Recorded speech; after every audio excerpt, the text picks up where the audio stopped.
Mario Rodriguez offered Tyler Perry a deal that would have ended the entire fight in one sentence.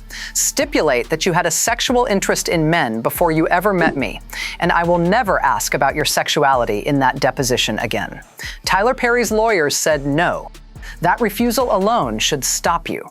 So here is the one question this raises. If the topic is as irrelevant as his team claims, why protect it instead of just making it disappear?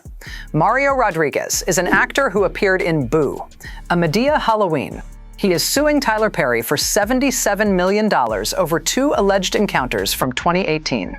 And for over 2 months, Perry has not sat for a single deposition.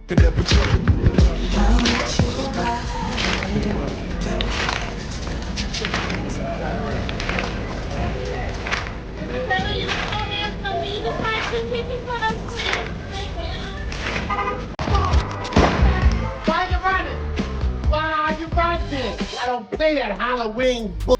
Let me lay out exactly how these two men know each other, because the connection itself is what makes this story so uncomfortable. Mario Rodriguez says he met Tyler Perry at a gym back in 2015. Not on a film set, not through an audition, a gym.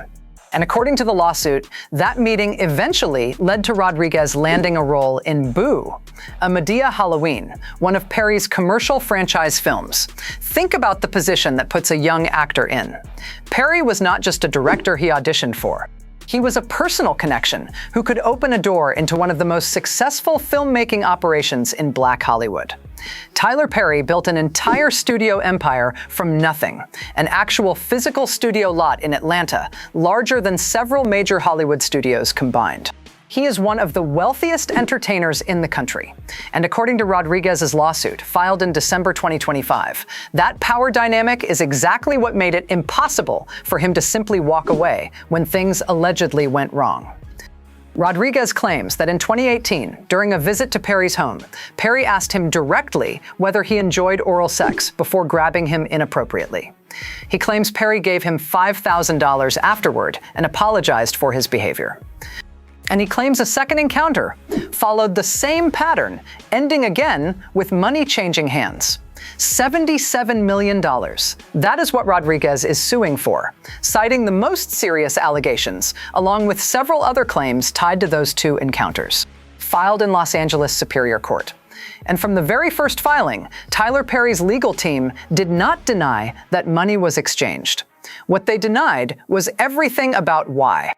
Welcome to the Superior Court of Los Angeles County. If we ask communities to place faith in our courts, we must demonstrate that we are worthy of it through humility, consistency, and an unwavering commitment to fairness. Because here is where this case splits into 2 completely irreconcilable stories, and both sides have been building their version since the lawsuit landed. Tyler Perry's team came out swinging immediately. They did not just deny the allegations, they reframed the entire relationship. According to their court filings, Rodriguez kept reaching out to Perry long after the alleged encounters, repeatedly asking him for financial help. TMZ obtained what they say are text messages between the 2 men, showing Rodriguez asking for money to cover dental work and thanking Perry for his help in other messages.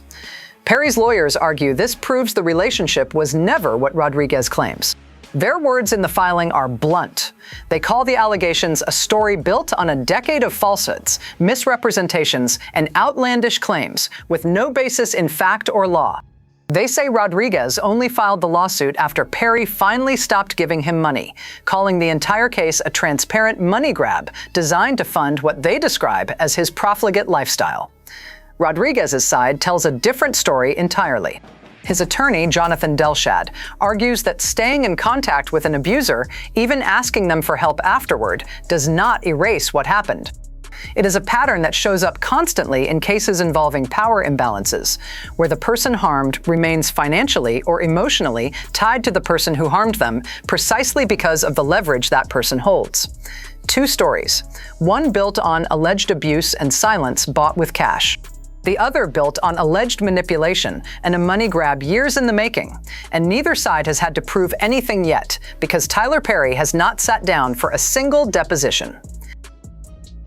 Not every case settles in pre-litigation. Some cases do have to go to litigation to get full value. And when that happens, you sometimes give a deposition and the other side gets to ask you questions. Very nerve-wracking. What's the best way to deal with it? And this is where the story stops being about what allegedly happened in 2018 and starts being about what is happening right now, this week, in real time.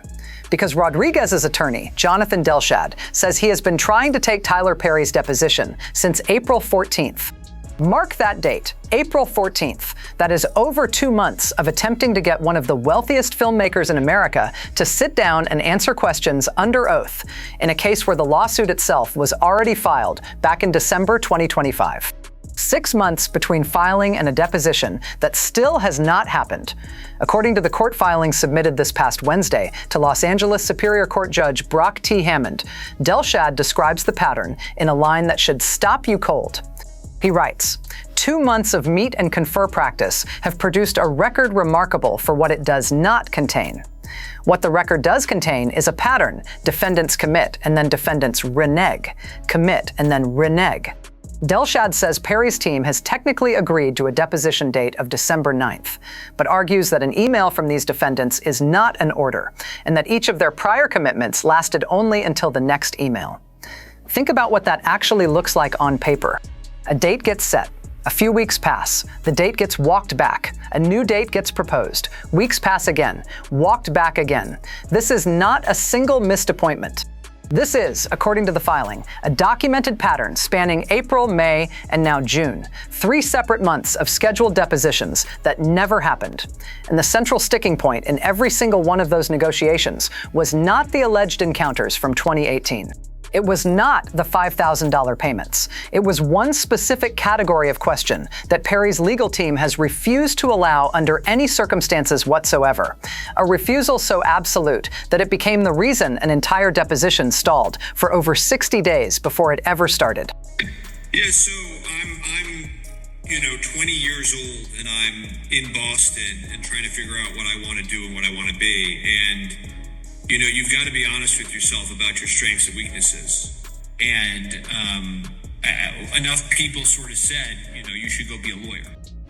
Wait, because here is the detail that turns this from a standard discovery dispute into something far more revealing. Tyler Perry's attorneys have demanded, as a non-negotiable condition of him even sitting down, that Rodriguez's side agree never to ask whether Perry is, or has ever been, sexually attracted to men. They call the subject irrelevant and inflammatory, that exact phrase used repeatedly across multiple filings since this case began. And on the surface, that might sound like a reasonable boundary, a public figure protecting his privacy from questions unrelated to the actual claims against him. Except Rodriguez's attorney points to something Perry's team has never directly addressed in any of their responses. This is not the first time Tyler Perry has faced allegations from a man. There have been other male accusers connected to his name in years prior, a detail Delshad raises specifically to argue that questions about Perry's orientation are not a random fishing expedition unrelated to this case, but go directly to a pattern his lawsuit is trying to establish in front of a jury. So Delshad made an offer. A real one, in writing, filed as part of the official court record Judge Hammond will review. He told Perry's lawyers that if Perry would simply stipulate, just agree on the record under oath, that he had a sexual interest in men before he ever met Rodriguez in 2015, Delshad would drop the entire line of questioning about sexual orientation completely, permanently, with no further fight over it in deposition or at trial. The exact outcome Perry's team has spent 2 months claiming they want. And Perry's lawyers said no, not maybe, not let us think about it. No, sit with that for a second. The fastest, cleanest, lowest cost way to make an allegedly irrelevant and inflammatory topic disappear from this case forever was placed directly in front of Tyler Perry's legal team in writing, and they turned it down without a counteroffer. Which means whatever they are protecting by refusing that specific stipulation is apparently worth more to them than ending a fight they themselves claim is about nothing at all. There are many lessons we can take away from the Hollywood blacklist, but one of the most important is the way in which government can use fear and intimidation to get private industry to do its dirty work for it. No one forced the Hollywood studios to wage war against their own actors. No one had to. It was an act of self-preservation. And this is where this story connects to something this community has watched play out again and again across this entire genre of cases. Powerful men do not typically refuse to answer questions because the questions are irrelevant. They refuse because the answer, whatever it turns out to be, costs them something specific and identifiable. Either it contradicts something they have said publicly on the record, or it opens a door to other allegations sitting just behind it that nobody has filed yet. Or it simply humanizes the accuser's version of events in a way that makes a jury more likely to believe him over a multimillionaire studio owner. Tyler Perry has spent over 2 decades building a very particular public image, a self-made mogul who built an entire physical studio lot in Atlanta, 330 acres, larger than several major Hollywood studios combined, without asking permission from an industry that historically excluded him. That image is not just personal pride. It is the entire commercial foundation underneath Tyler Perry Studios, his Medea franchise, his deals with Netflix and BET, his next 2 decades of projects. And his attorney, Alex Spiro, did not respond to this latest motion with nuance or measured legal language. He told TMZ directly, as we said from the outset, this is a shakedown, and now a shakedown in a frivolous motion. Tyler did not fail to appear for a deposition, nor refuse any line of questioning. We will seek sanctions. Notice exactly what that statement does not address. It does not explain why a deposition originally sought on April 14th still had not happened by mid-June. It does not explain the rejected stipulation Delshad placed on the table in writing. It simply repeats the word shakedown, the same single word Perry's team has deployed since this lawsuit was first filed in December 2025, regardless of what new detail emerges in any given month. And in Rodriguez's earlier filings, Perry's team used even sharper language, accusing him of fabricating a story based on a decade's worth of falsehoods and of manipulating the judicial system in a last-ditch effort to shake down Perry to further fund what they called his profligate lifestyle.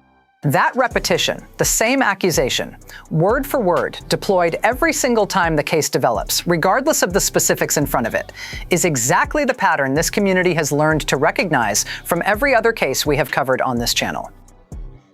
What do you want to see? I'd like to note for the record, Mr. Roman's statement on the record that he will murder me if he sees me, and I'm going to request law enforcement take the appropriate action. So here is exactly where this stands today. A hearing is scheduled for July 22nd in front of Judge Brock T. Hammond. Mario Rodriguez's attorney is asking the judge to force Tyler Perry into that December 9th deposition, or sooner, and to bring requested documents with him when he finally does. He is also asking for $7,370 in sanctions, a financial penalty for what he argues has been 2 months of bad faith negotiating, broken commitments, and deliberate delay. Tyler Perry's team is asking for sanctions of their own, arguing the entire amended complaint is a transparent money grab that deserves to be thrown out, not negotiated with. Nobody has won anything yet. No judge has ruled on the actual allegations from 2018. No deposition has happened 6 months after the lawsuit was filed and over 2 months after it was first requested. What we do know from the court filings themselves, on the record, is that the one offer capable of resolving the single most contentious fight in this entire case, the stipulation about sexual orientation that would have ended the dispute permanently, was placed on the table in writing and rejected without a counteroffer. And this community has covered enough of these cases now to know what that usually means. It does not prove guilt. It does not prove innocence. But it tells you, clearly, that there is something inside that specific line of questioning that Tyler Perry's legal team has decided is more dangerous to answer under oath than to keep fighting about in open court in front of a judge for over 2 straight months. So I want to hear from you directly on this one. Do you think Tyler Perry's refusal to accept that stipulation tells you something real about what he is protecting? Or do you think his team is right that this entire fight is a deliberate distraction designed to drag out a shakedown? Drop your answer in the comments. And if you want to see how this same pattern of stalling and reframing played out in another major Hollywood case, we just covered it in full detail right here on Fame Insight.